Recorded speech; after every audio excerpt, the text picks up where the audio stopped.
Hi guys, for today's video, aalis nga pala kami ngayon for the meantime kasi Sabado Linggo walang pasok ang mga bata.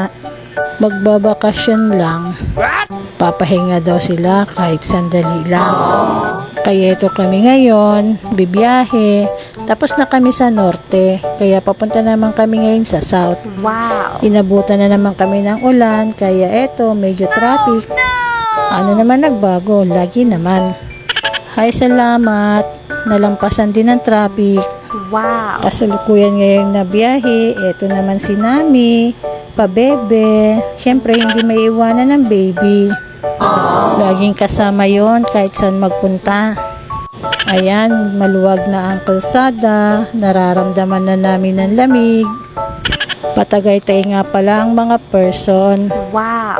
Kaso ang pangit naman ng panahon, hindi nakibanding. Maulan pa rin, anywhere. Hindi tuloy makita ang view. Masyadong mahamog, hindi makita ang view. Ayan o.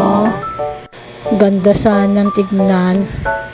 Pero okay lang, naaninag pa rin naman. Mukhang ang layo naman ng bahay na pupuntahan namin. Nakakainip, ang haba ng biyahe. Tayo muna magkape, daan tayo sa Starbucks. Wow! Siyempre, dadaan lang. Wala kasing pambili eh.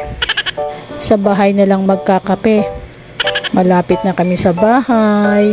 Ayan, nandiyan ang bahay ni Lola. Ito po ang aming tutuluyan. Siyempre, hindi sa bahay ni Lola. Sa Balay Leticia. Wow! Ay, lumabas na ang caretaker. Ito nga pala ang aming tutuluyan. Aba, ba't nauna ang bata?